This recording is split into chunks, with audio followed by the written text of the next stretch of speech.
lead you to peace and prosperity, or down into the valley of misery, failure, death, according, that is, to your degree of understanding and application of it.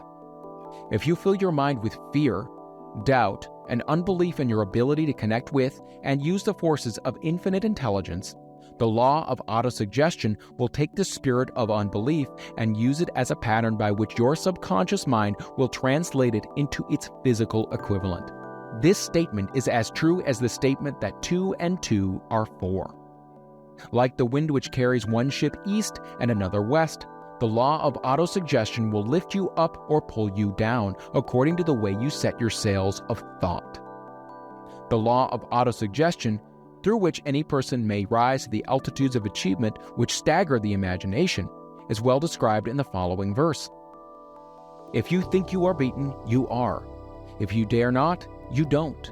If you like to win but think you can't, it is almost certain you won't. If you think you'll lose, you're lost. For out of the world we find, success begins with a fellow's will. It's all in the state of mind. If you think you are outclassed, you are. You've got to think high to rise. You've got to be sure of yourself before you can ever win a prize. Life's battles don't always go to the stronger or faster man, but soon or late the man who wins is the man who thinks he can. Observe the words which have been emphasized, and you will catch the deep meaning which this poet had in mind. Somewhere in your makeup, perhaps in the cells of your brain, there lies sleeping the seed of achievement which, if aroused and put into action, would carry you to heights such as you may never have hoped to attain. Just as a master musician may cause the most beautiful strains of music to pour forth from the strings of a violin, so you may arouse the genius which lies asleep in your brain and cause it to drive you upward to whatever goal you wish to achieve. Abraham Lincoln was a failure at everything he tried until he was well past the age of 40. He was a Mr. Nobody from nowhere until a great experience came into his life, aroused a sleeping genius within his heart and brain, and gave the world one of its really great men.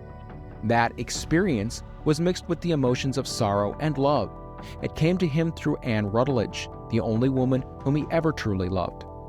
It is a known fact that the emotion of love is closely akin to the state of mind known as faith, and it's for this reason that love comes very near to translating one's thought impulses into their spiritual equivalent. During his work of research, the author discovered, from the analysis of life work and achievements of hundreds of men of outstanding accomplishment, that there was the influence of a woman's love back of nearly every one of them. The emotion of love in the human heart and brain creates a favorable field of magnetic attraction which causes an influx of the higher and finer vibrations which are afloat in the ether. If you wish evidence of the power of faith, study the achievements of men and women who have employed it. At the head of the list comes the Nazarene. Christianity is the greatest single force which influences the minds of men. The basis of Christianity is faith. No matter how many people may have perverted or misinterpreted the meaning of this great force, and no matter how many dogmas and creeds have been created in its name which do not reflect its tenets, the sum and substance of the teachings and achievements of Christ, which may have been interpreted as miracles, were nothing more nor less than faith. If there are any such phenomena as miracles, they are produced only through the state of mind known as faith. Some teachers of religion, and many who call themselves Christians, never understand nor practice faith. Let us consider the power of faith as it is now being demonstrated by a man who is well known to all of civilization, Mahatma Gandhi of India. In this man, the world has one of the most astounding examples known to civilization of the possibilities of faith. Gandhi wields more potential power than any man living at his time, and this despite the fact that he has none of the orthodox tools of power, such as money, battleships, soldiers, and materials of warfare. Gandhi has no power, he has no home, he does not own a suit of clothes, but he does have power. How does he come by that power? He created it out of his own understanding of the principle of faith, and through his ability to transplant that faith into the minds of 200 million people. Gandhi has accomplished through the influence of faith that which the strongest military power on earth could not and never will accomplish through soldiers and military equipment. He has accomplished the astounding feat of influencing 200 million minds to coalesce and move in unison as a single mind. What other force on earth except faith could do as much? There will come a day when employees as well as employers will discover the possibilities of faith. The day is dawning. The whole world has had ample opportunity during the recent business depression to witness what the lack of faith will do to business. Surely civilization has produced a sufficient number of intelligent human beings to make use of this great lesson which the depression has taught the world. During this depression, the world had evidence in abundance that widespread fear will paralyze the wheels of industry and business. Out of this experience will arise leaders in business and industry who will profit by the example which Gandhi has set for the world, and they will apply to business the same tactics which he has used in building the greatest following known in the history of the world. These leaders will come from the rank and file of the unknown men who now labor in the steel plants, the coal mines, and the automobile factories, and in small towns and cities of America. Business is due for a reform. Make no mistake about this. The methods of the past, based upon economic combinations of force and fear, will be supplanted by the better principles of faith and cooperation. Men who labor will receive more than daily wages. They will receive dividends from business, the same as others who supply the capital for business. But first, they must give more to their employers and stop this bickering and bargaining by force at the expense of the public. They must earn the right to dividends. Moreover, and this is the most important thing of all, they will be led by leaders who will understand and apply the principles employed by Mahatma Gandhi. Only in this way may leaders get from their followers the spirit of full cooperation which constitutes power in its highest and most enduring form. This stupendous machine age in which we live and from which we are just emerging has taken the soul out of men. Its leaders have driven men as though they were pieces of cold machinery. They were forced to do so by the employers who have bargained at the expense of all concerned to get and not to give. The watchword of the future will be human happiness and contentment, and when this state of mind shall have been attained, the production will take care of itself more effectively than anything that has been accomplished where men did not and could not mix faith and individual interest with their labor. Because of the need of faith and cooperation in operating business and industry, it will be both interesting and profitable to analyze an event which provides an excellent understanding of the method by which industrialists and businessmen accumulate great fortunes, by giving before they try to get. The event chosen for this illustration dates back to 1900, when the United States Steel Corporation was first being formed. As you read the story, keep in mind these fundamental facts, and you will understand how ideas have been converted into huge fortunes. First, the huge United States Steel Corporation was born in the mind of Charles M. Schwab in the form of an idea he created through his imagination. Second, he mixed faith with this idea. Third, he formulated a plan for the transformation of his idea into physical and financial reality. Fourth, he put his plan into action with his famous speech at the University Club. Fifth, he applied and followed through on his plan with persistence and backed it with a firm decision until it had been fully carried out. Sixth, he prepared the way for success by a burning desire for success. If you are one of those who have often wondered how great fortunes are accumulated, this story of the creation of the United States Steel Corporation will be enlightening. If you have any doubt that men can think and grow rich, this story should dispel that doubt, because you can plainly see in the story of the United States Steel the application of a major portion of the 13 principles described in this book. This astounding description of the power of an idea was dramatically told by John Lowell in the New York World Telegram, with whose courtesy it is here reprinted. A pretty after-dinner speech for $1 billion. When, on the evening of December 12, 1900, some 80 of the nation's financial nobility gathered in the banquet hall of the University Club on Fifth Avenue to do honor to a young man from out of the West, not half a dozen of the guests realized they were witness to the most significant episode in American industrial history. J. Edward Simmons and Charles Stewart Smith, their hearts full of gratitude for the lavish hospitality bestowed on them by Charles M. Schwab during a recent visit to Pittsburgh, had arranged the dinner to introduce the 38-year-old steel man to Eastern banking society. But they didn't expect him to stampede the convention. They warned him, in fact, that the bosoms within New York's stuffed shirts would not be so responsive to oratory, and that if he didn't want to bore the Stilhanens and the Harrimans and the Vanderbilts, he had better limit himself to 15 or 20 minutes of polite vaporings and let it go at that. Even John Pierpont Morgan, sitting on the right hand of Schwab, as became his imperial dignity, intended to grace the banquet table with his presence only briefly. And so far as the press and public were concerned, the whole affair was of so little a moment that no mention of it found its way into print the next day. So the two hosts and their distinguished guests ate their way through the usual 7 or 8 courses. There was little conversation, and what there was of it was restrained. Few of the bankers and brokers had met Schwab, whose career had flowered along the banks of the Monongahela, and none knew him well.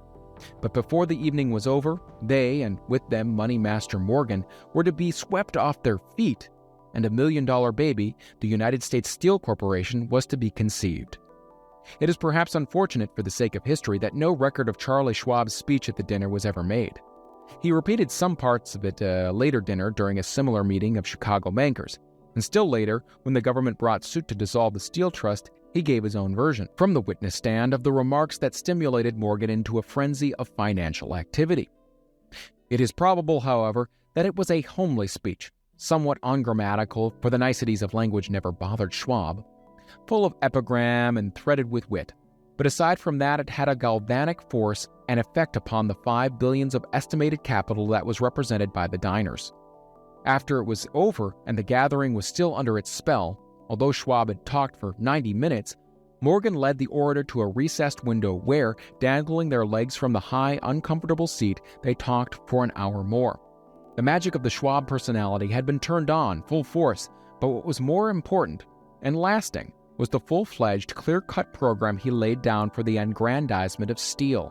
Many other men had tried to interest Morgan in slapping together a steel trust after the pattern of the biscuit, wire and hoop, sugar, rubber, whiskey, oil, or chewing gum combinations. John W. Gates, the gambler, had urged it, but Morgan distrusted him. The Moore boys, Bill and Jim, Chicago stock jobbers who had glued together a match trust and a cracker corporation, had urged it and failed. Albert H. Gary, the sanctimonious country lawyer, wanted to foster it, but he wasn't big enough to be impressive. Until Schwab's eloquence took J.P. Morgan to the heights from which he could visualize the solid results of the most daring financial undertaking ever conceived, the project was regarded as a delirious dream of easy money crackpots. The financial magnetism that began a generation ago to attract thousands of small and sometimes inefficiently managed companies into large and competition-crushing combinations had become operative in the steel world through the devices of that jovial business pirate John W. Gates. Gates already had formed the American Steel and Wire Company out of a chain of small concerns, and together with Morgan had created the Federal Steel Company. The National Tube and American Bridge Companies were 2 more Morgan concerns, and the Moore brothers had forsaken the match and cookie business to form the American Group: Tin Plate, Steel Hoop, Sheet Steel, and National Steel Company. But by the side of Andrew Carnegie's gigantic vertical trust, a trust owned and operated by 53 partners, those other combinations were picayune. They might combine to their heart's content, but the whole lot of them couldn't make a dent in Carnegie's organization, and Morgan knew it. The eccentric old Scot knew it too. From the magnificent heights of Skibo Castle, he had viewed, first with amusement and then with resentment, the attempts of Morgan's smaller companies to cut into his business. When the attempts became too bold, Carnegie's temper was translated into anger and retaliation. He decided to duplicate every mill owned by his rivals. Hitherto, he hadn't been interested in wire, pipe, hoops, or sheet.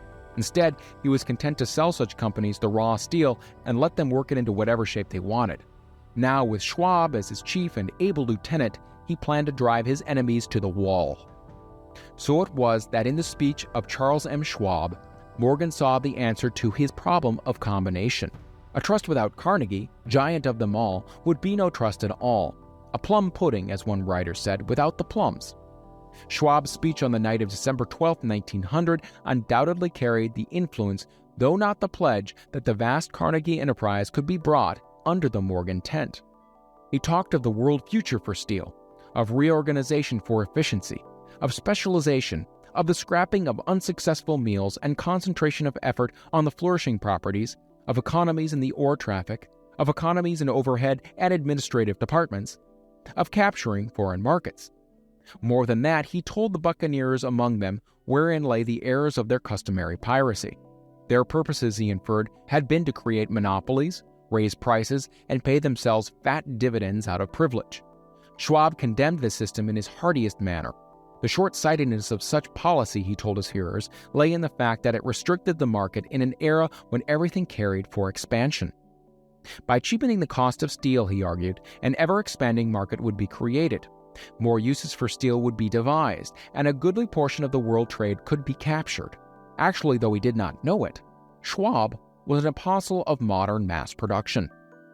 So the dinner at the University Club came to an end. Morgan went home to think about Schwab's rosy predictions. Schwab went back to Pittsburgh to run the steel business, while Gary and the rest went back to their stock tickers to fiddle around in anticipation of the next move. It was not long coming. It took Morgan about 1 week to digest the feast of reason Schwab had placed before him. When he had assured himself that no financial indigestion was to result, he sent for Schwab and found that young man rather coy.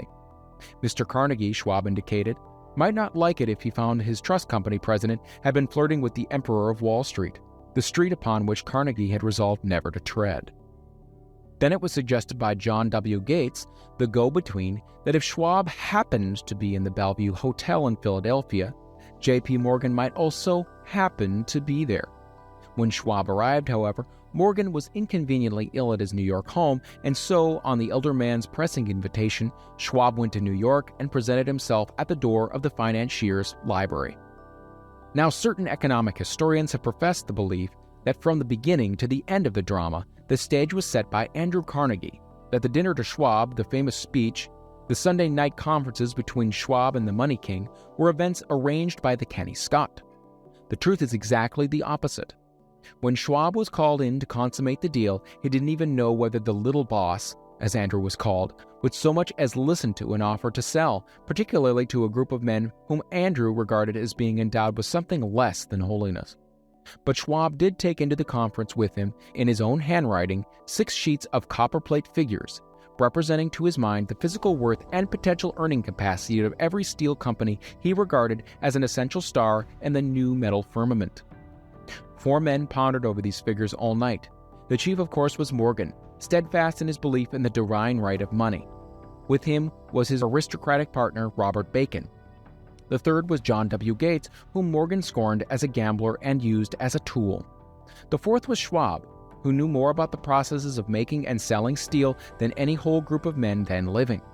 Throughout that conference, the Pittsburghers' figures were never questioned. If he had said a company was worth so much, then it was worth that much and no more. He was insistent, too, upon including in the combination only those concerns he nominated. He had conceived a corporation in which there would be no duplication, not even to satisfy the greedy friends who wanted to unload their companies upon the broad Morgan shoulders. Thus he left out, by design, a number of the larger concerns upon which the walruses and carpenters of Wall Street had cast hungry eyes. When dawn came, Morgan rose and straightened his back. Only one question remained. "Do you think you can persuade Andrew Carnegie to sell?" he asked. "I can try," said Schwab. "If you can get him to sell, I will undertake the matter," said Morgan. So far as good, but would Carnegie sell? How much would he demand? Schwab thought about $320 million. What would he take payment in? Common or preferred stocks? Bonds? Cash? Nobody could raise $250 million in cash.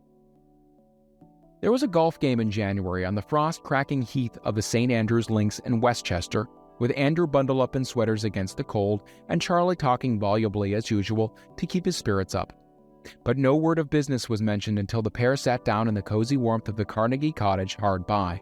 Then, with the same persuasiveness that had hypnotized 80 millionaires at the University Club, Schwab poured out the glittering promises of retirement and comfort, of untold millions to satisfy the old man's social caprices. Carnegie capitulated, wrote a figure on a slip of paper, handed it to Schwab, and said, "All right, that's what we'll sell for." The figure was approximately $400 million, and was reached by taking the $320 million mentioned by Schwab as a basic figure and adding to it $80 million to represent the increased capital value over the previous 2 years. Later on the deck of a transatlantic liner, the Scotsman said ruefully to Morgan, "I really wish I'd asked you for $100 million more." "If you asked for it, you'd have gotten it," Morgan told him cheerfully. There was an uproar, of course. A British correspondent cabled that the foreign steel world was appalled by the gigantic combination. President Hadley of Yale declared that unless trusts were regulated, the country might expect an emperor in Washington within the next 25 years. But that able stock manipulator, Keene, went at his work of shoving the new stock at the public so vigorously that all the excess water, estimated by some at nearly 600 million, was absorbed in a twinkling. So, Carnegie had his millions, and Morgan Syndicate had $62 million for all its trouble. And all the boys from Gates to Gary had their millions. The 38-year-old Schwab had his reward. He was made president of the new corporation and remained in control until 1930. The dramatic story of Big Business, which you have just finished, was included in this book because it is a perfect illustration of the method by which desire can be transmuted into its physical equivalent. I imagine some readers will question the statement that a mere intangible desire can be converted into its physical equivalent. Doubtless some will say, you cannot convert nothing into something. The answer is in the story of United States Steel. That giant organization was created in the mind of one man. The plan by which the organization was provided with the steel mills that gave it financial stability was created in the mind of the same man. His faith, his desire, his imagination, his persistence were the real ingredients that went into United States Steel. The steel mills and mechanical equipment acquired by the corporation after it had been brought into legal existence were incidental, but careful analysis will disclose the fact that the appraised value of the properties acquired by the corporation increased in value by an estimated $600 million, just by the mere transaction which consolidated them into one management. In other words, Charles M. Schwab's idea, plus the faith with which he conveyed it in the minds of J.P. Morgan and the others, was marketed for a profit of approximately $600 million. That is not an insignificant sum for a single idea. What happened to some of the men who took their share of the millions of dollars of profit made by this transaction is a matter with which we are not now concerned. The important feature of the astounding achievement is that it serves as unquestionable evidence of the soundness of the philosophy described in this book, because this philosophy was the warp and the woof of the entire transaction. Moreover, the practicability of the philosophy has been established by the fact that the United States Steel Corporation prospered and became one of the richest and most powerful corporations in America, employing thousands of people, developing new uses for steel, and opening new markets, thus proving that the $600 million in profit which the Schwab idea produced was earned. Riches begin in the form of thought. The amount is limited only by the persons in whose mind the thought is put into motion. Faith removes limitations. Remember this when you are ready to bargain with life for whatever it is that you ask as your price for having passed this way.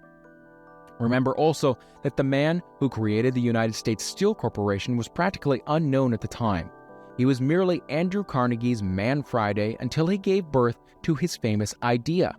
After that, he quickly rose to a position of power, fame, and riches. There are no limitations to the mind except those we acknowledge.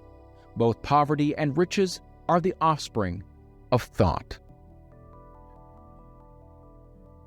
Chapter 4. Autosuggestion, the medium for influencing the subconscious mind. The third step towards riches. Autosuggestion is a term which applies to all suggestions and all self-administered stimuli which reach one's mind through the five senses. Stated in another way, autosuggestion is self-suggestion. It is the agency of communication between that part of the mind where conscious thought takes place and that which serves as the seat of action for the subconscious mind. Through the dominating thoughts which one permits to remain in the conscious mind, whether these thoughts be negative or positive is immaterial, the principle of autosuggestion voluntarily reaches the subconscious mind and influences it with these thoughts. No thought, whether it be negative or positive, can enter the subconscious mind without the aid of the principle of autosuggestion, with the exception of thoughts picked up from the ether. Stated differently, all sense impressions, which are perceived through the five senses, are stopped by the conscious thinking mind, and may be either passed on to the subconscious mind or rejected at will.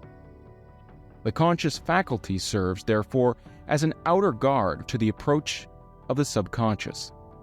Nature has so built man that he has absolute control over the material which reaches his subconscious mind through his five senses, although this is not meant to be construed as a statement that man always exercises this control. In the great majority of instances, he does not exercise it, which explains why so many people go through life in poverty. Recall what has been said about the subconscious mind resembling a fertile garden spot, in which weeds will grow in abundance if the seeds of more desirable crops are not sown therein.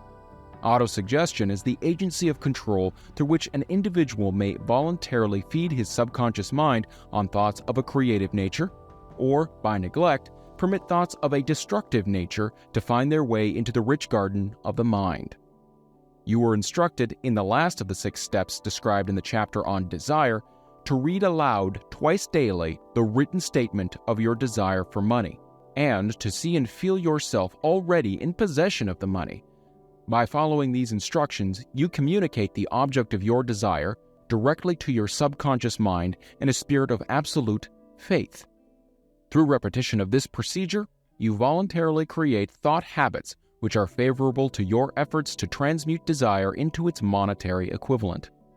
Go back to these 6 steps described in Chapter 2 and read them again very carefully before you proceed further. Then, when you come to it, read very carefully the 4 instructions for the organization of your master mind group, described in the chapter on organized planning. By comparing these 2 sets of instructions with that which has been stated on autosuggestion, you, of course, will see that the instructions involve the application of the principle of autosuggestion. Remember, therefore, when reading aloud the statement of your desire, through which you are endeavoring to develop a money consciousness, that the mere reading of the words is of no consequence unless you mix emotion or feeling with your words. If you repeat 1,000,000 times the famous Emile Coué formula, day by day and every way I'm getting better and better, without mixing emotion and faith with your words, you will experience no desirable results. Your subconscious mind recognizes and acts upon only thoughts which have been well mixed with the emotion or feeling. This is a fact of such importance as to warrant repetition in practically every chapter, because the lack of understanding of this is the main reason the majority of people who try to apply the principle of autosuggestion get no desirable results. Plain, unemotional words do not influence the subconscious mind. You will get no appreciable results until you learn to reach your subconscious mind with thoughts or spoken words which have been well emblazoned with belief. Do not be discouraged if you cannot control and direct your emotions the first time you try to do so. Remember, there is no such possibility as something for nothing. Ability to reach and influence your subconscious mind has its price, and you must pay that price. You cannot cheat, even if you desire to do so. The price of ability to influence your subconscious mind is everlasting persistence in applying the principles described here. You cannot develop the desired ability for a lower price. You and you alone must decide whether or not the reward for which you are striving, the money consciousness, is worth the price you must pay for it in effort. Wisdom and cleverness alone will not attract and retain money except in very rare instances where the law of averages favors the attraction of money through these sources. The method of attracting money described here does not depend upon the law of averages. Moreover, the method plays no favorites. It will work for one person as effectively as it will for another. Where failure is experienced, it is the individual, not the method, which has failed. If you try and fail, make another effort and still another until you succeed. Your ability to use the principle of autosuggestion will depend very largely upon your capacity to concentrate upon a given desire until the desire becomes a burning obsession. When you begin to carry out the instructions in connection with the 6 steps described in the 2nd chapter, it will be necessary for you to make use of the principle of concentration. Let us here offer suggestions for the effective use of concentration. When you begin to carry out the first of the 6 steps, which instructs you to fix in your mind the exact amount of money you desire, hold your thoughts on that amount of money by concentration, or fixation of attention, with your eyes closed until you can actually see the physical appearance of the money. Do this at least once each day. As you go through these exercises, follow the instructions given in the chapter on faith and see yourself actually in possession of the money. Here is the most significant fact. The subconscious mind takes any orders given it in a spirit of absolute faith and acts upon those orders, although the orders often have to be presented over and over again through repetition before they are interpreted by the subconscious mind. Following the preceding statement, consider the possibility of playing a perfectly legitimate trick on your subconscious mind by making it believe, because you believe it, that you must have the amount of money you are visualizing, that this money is already awaiting your claim, that the subconscious mind must hand over to you practical plans for acquiring the money which is yours. Hand over the thought suggested in the preceding paragraph to your imagination and see what your imagination can or will do to create practical plans for the accumulation of money through transmutation of your desire. Do not wait for a definite plan through which you intend to exchange services or merchandise in return for the money you are visualizing, but begin at once to see yourself in possession of the money, demanding and expecting, meanwhile, that your subconscious mind will hand over the plan or plans you need. Be on the alert for these plans, and when they appear, put them into action immediately. When the plans appear, they will probably flash into your mind through the sixth sense in the form of an inspiration. This inspiration may be considered a direct telegram or message from infinite intelligence. Treat it with respect and act upon it as soon as you receive it. Failure to do this will be fatal to your success. In the fourth of the 6 steps, you were instructed to create a definite plan for the carrying out your desire and begin at once to put this plan into action. You should follow this instruction in the manner described in the preceding paragraph. Do not trust to your reason when creating your plan for accumulating money through the transmutation of desire. Your reason is faulty. Moreover, your reasoning faculty may be lazy, and if you depend entirely upon it to serve you, it may disappoint you. When visualizing the money you intend to accumulate with closed eyes, see yourself rendering the service or delivering the merchandise you intend to give in return for this money. This is important. Summary of instructions. The fact that you are reading this book is an indication that you earnestly seek knowledge. It is also an indication that you are a student of this subject. If you are only a student, there is a chance that you may learn much that you did not know, but you will learn only by assuming an attitude of humility. If you choose to follow some of the instructions, but neglect or refuse to follow others, you will fail. To get satisfactory results, you must follow all instructions in a spirit of faith. The instructions given in connection with the 6 steps in the 2nd chapter will now be summarized and blended with principles covered by this chapter as follows. First, go into some quiet spot, preferably in bed at night, where you will not be disturbed or interrupted. Close your eyes and repeat aloud, so you may hear your own words, the written statement of the amount of money you intend to accumulate, the time limit for its accumulation, and a description of the service or merchandise you intend to give in return for the money. As you carry out these instructions, see yourself already in possession of the money. For example, suppose that you intend to accumulate $50,000 by the 1st of January 5 years hence, that you intend to give personal service in return for the money in the capacity of a salesman. Your written statement of your purpose should be similar to the following. By the 1st day of January, such and such year, I will have in my possession $50,000, which will come to me in various amounts from time to time during the interim. In return for this money, I will give the most efficient service of what I am capable, rendering the fullest possible quantity and the best possible quality of service in the capacity of salesman of describe the service or merchandise you intend to sell. I believe that I will have this money in my possession. My faith is so strong that I can now see this money before my eyes. I can touch it with my hands. It is now awaiting transfer to me at the time and in the proportion that I deliver the service I intend to render in return for it. I am awaiting a plan by which to accumulate this money, and I will follow that plan when it is received. Second, repeat this program night and morning until you can see, in your imagination, the money you intend to accumulate. Third, place a written copy of your statement where you can see it night and morning, and read it before retiring and upon arising until it has been memorized. Remember, as you carry out these instructions, that you are applying the principle of autosuggestion for the purpose of giving orders to your subconscious mind. Remember also that your subconscious mind will act only upon instructions that are emotionalized and handed over to it with feeling. Faith is the strongest and most productive of the emotions. Follow the instructions given in the chapter on faith. These instructions may at first seem abstract. Do not let this disturb you. Follow the instructions no matter how abstract or how impractical they may at first appear to be. The time will soon come, if you do as you've been instructed, in spirit as well in act, when a whole new universe of power will unfold to you. Skepticism in connection with all new ideas is characteristic of all human beings. But if you follow the instructions outlined, your skepticism will soon be replaced by belief, and this in turn will soon become crystallized into absolute faith. Then you will have arrived at the point where you may truly say, "I am the master of my fate. I am the captain of my soul."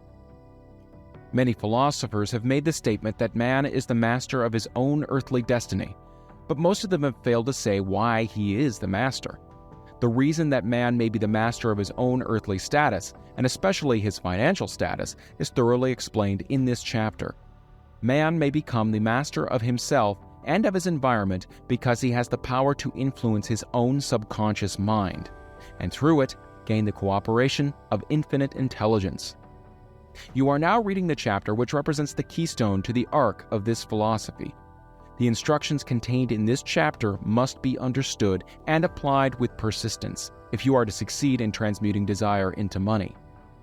The actual performance of transmuting desire into money involves the use of autosuggestion as an agency by which one may reach and influence the subconscious mind. The other principles are simply tools with which to apply autosuggestion. Keep this thought in mind, and you will at all times be conscious of the important part the principle of autosuggestion is to play in your efforts to accumulate money through the methods described in this book. Carry out these instructions as though you were a small child. Inject into your efforts something of the faith of a child. The author has been most careful to see that no impractical instructions were included because of his sincere desire to be helpful. After you have read the entire book, come back to this chapter and follow in spirit and in action this instruction. Read the entire chapter aloud once every night until you become thoroughly convinced that the principle of autosuggestion is sound, that it will accomplish for you all that has been claimed for it. As you read, underscore with a pencil every sentence which impresses you favorably. Follow the foregoing instruction to the letter, and it will open the way for complete understanding and mastery of the principles of success. Chapter 5. Specialized knowledge, personal experience or observations. The fourth step toward riches. There are two kinds of knowledge. One is general, the other specialized. General knowledge, no matter how great in quantity or variety it may be, is of but little use in the accumulation of money. The faculties of the great universities possess, in aggregate, practically every form of general knowledge known to civilization. Most of the professors have but little or no money. They specialize on teaching knowledge, but they do not specialize on the organization or the use of knowledge. Knowledge will not attract money unless it is organized and intelligently directed through practical plans of action to the definite end of accumulation of money. Lack of understanding of this fact has been the source of confusion to millions of people who falsely believe that knowledge is power. It is nothing of the sort. Knowledge is only potential power. It becomes power only when and if it is organized into definite plans of action and directed to a definite end. This missing link in all systems of education known to civilization today may be found in the failure of educational institutions to teach their students how to organize and use knowledge after they acquire it. Many people make the mistake of assuming that because Henry Ford had but little schooling, he is not a man of education. Those who make this mistake do not know Henry Ford, nor do they understand the real meaning of the word educate. That word is derived from the Latin word educo, meaning to educe, to draw out, to develop from within.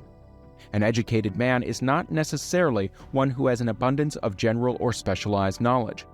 An educated man is one who has so developed the faculties of his mind that he may acquire anything he wants, or its equivalent, without violating the rights of others. Henry Ford comes well within the meaning of this definition. During the World War, a Chicago newspaper published certain editorials in which, among other statements, Henry Ford was called an ignorant pacifist. Mr. Ford objected to the statements and brought suit against the paper for libeling him. When the suit was tried in the courts, the attorneys for the paper pleaded justification and placed Mr. Ford himself on the witness stand for the purpose of proving to the jury that he was ignorant. The attorneys asked Mr. Ford a great variety of questions, all of them intended to prove, by his own evidence, that while he might possess considerable specialized knowledge pertaining to the manufacture of automobiles, he was in the main ignorant. Mr. Ford was plied with such questions as the following: Who was Benedict Arnold? And how many soldiers did the British send over to America to put down the rebellion of 1776? In answer to the last question, Mr. Ford replied, I do not know the exact number of soldiers the British sent over, but I have heard that it was a considerably larger number than ever went back. Finally, Mr. Ford became tired of this line of questioning, and in reply to a particularly offensive question, he leaned over, pointed his finger at the lawyer who asked the question, and said, If I should really want to answer the foolish question you have just asked, or any of the other questions you have just been asking me, let me remind you that I have a row of electric push buttons on my desk, and by pushing the right button, I can summon to my aid men who can answer any question I desire to ask concerning the business to which I am devoting most of my efforts. Now, will you kindly tell me, why should I clutter up my mind with general knowledge for the purpose of being able to answer questions when I have men around me who can supply any knowledge I require? There certainly was good logic to that reply. That answer floored the lawyer. Every person in the courtroom realized it was the answer, not of an ignorant man, but of a man of education. Any man is educated who knows where to get knowledge when he needs it, and how to organize that knowledge into definite plans of action. Through the assistance of his mastermind group, Henry Ford had at his command all the specialized knowledge he needed to enable him to become one of the wealthiest men in America. It was not essential that he have this knowledge in his own mind. Surely no person who has sufficient inclination and intelligence to read a book of this nature can possibly miss the significance of this illustration. Before you can be sure of your ability to transmute desire into its monetary equivalent, you will require specialized knowledge of the service, merchandise, or profession which you intend to offer in return for fortune. Perhaps you may need more specialized knowledge than you have the ability or the inclination to acquire, and if this should be true, you may bridge your weakness through the aid of your mastermind group. Andrew Carnegie stated that he personally knew nothing about the technical end of the steel business. Moreover, he did not particularly care to know anything about it. The specialized knowledge which he required for the manufacture and marketing of steel, he found available through the individual units of his mastermind group. The accumulation of great fortunes calls for power, and power is acquired through highly organized and intelligently directed specialized knowledge, but that knowledge does not necessarily have to be in the possession of the man who accumulates the fortune. The preceding paragraph should give hope and encouragement to the man with ambition to accumulate a fortune who has not possessed himself of the necessary education to supply such specialized knowledge as he may require. Men sometimes go through life suffering from inferiority complexes because they are not men of education. The man who can organize and direct a mastermind group of men who possess knowledge useful in the accumulation of money is just as much a man of education as any man in the group. Remember this if you suffer from a feeling of inferiority because your schooling has been limited. Thomas A. Edison had only 3 months of schooling during his entire life. He did not lack education, neither did he die poor. Henry Ford had less than a 6th grade schooling, but he has managed to do pretty well by himself financially. Specialized knowledge is among the most plentiful and the cheapest forms of service which may be had. If you doubt this, consult the payroll of any university. It pays to know how to purchase knowledge. First of all, decide the sort of specialized knowledge you require and the purpose for which it is needed. To a large extent, your major purpose in life, the goal toward which you are working, will help determine what knowledge you need. With this question settled, your next move requires that you have accurate information concerning dependable sources of knowledge. The more important of these are: A. One's own experience and education. B. Experience and education available through cooperation of others, the Mastermind Alliance. C. Colleges and universities. D. Public libraries, through books and periodicals in which may be found all the knowledge organized by civilization. E. Special training courses, through night schools and home study schools in particular. As knowledge is acquired, it must be organized and put into use for a definite purpose through practical plans. Knowledge has no value except that which can be gained from its application towards some worthy end. This is one reason why college degrees are not valued more highly. They represent nothing but miscellaneous knowledge. If you contemplate taking additional schooling, first determine the purpose for which you want the knowledge you are seeking, then learn where this particular sort of knowledge can be obtained from reliable sources. Successful men in all callings never stop acquiring specialized knowledge related to their major purpose, business, or profession. Those who are not successful usually make the mistake of believing that the knowledge acquiring period ends when one finishes school. The truth is that schooling does but little more than to put one in the way of learning how to acquire practical knowledge. With this changed world, which began at the end of the economic collapse, came also astounding changes in educational requirements. The order of the day is specialization. This truth was emphasized by Robert P. Moore, Secretary of Appointments of Columbia University. Specialists most sought after. Particularly sought after by employing companies are candidates who have specialized in some field business school, graduates with training in accounting and statistics, engineers of all varieties, journalists, architects, chemists, and also outstanding leaders and activity men of the senior class. The man who has been active on the campus, whose personality is such that he gets along with all kinds of people and who has done an adequate job with his studies, has a most decided edge over the strictly academic student. Some of these, because of their all-around qualifications, have received several offers of positions, a few of them as many as 6. In departing from the conception that the straight-A student was invariably the one to get the choice of the better jobs, Mr. Moore said that most companies look not only to academic records but to activity records and personalities of the students. One of the largest industrial companies, the leader in its field, in writing to Mr. Moore concerning prospective seniors at the college, said, "We're interested primarily in finding men who can make exceptional progress in management work. For this reason, we emphasize qualities of character, intelligence, and personality far more than specific educational background." Apprenticeship proposed. Proposing a system of apprenticing students in offices, stores, and industrial occupations during the summer vacation, Mr. Moore asserts that after the first 2 or 3 years of college, every student should be asked to choose a definite future course and to call a halt if he has been merely pleasantly drifting without purpose through an unspecialized academic curriculum. Colleges and universities must face the practical consideration that all professions and occupations now demand specialists, urging that educational institutions accept more direct responsibility for vocational guidance. One of the most reliable and practical sources of knowledge available to those who need specialized schooling is the night schools operated in most large cities. The correspondence schools give specialized training anywhere the U.S. males go, on all subjects that can be taught by the extension method. One advantage of home study training is the flexibility of the study program, which permits one to study during spare time. Another stupendous advantage of home study training, if the school is carefully chosen, is the fact that most courses afforded by home study schools carry with them generous privileges of consultation, which can be of priceless value to those needing specialized knowledge. No matter where you live, you can share the benefits. Anything acquired without effort and without cost is generally unappreciated, often discredited. Perhaps this is why we get so little from our marvelous opportunity in public schools. The self-discipline one receives from a definite program of specialized study makes up to some extent for the wasted opportunity when knowledge has been available without cost. Correspondence schools are highly organized business institutions.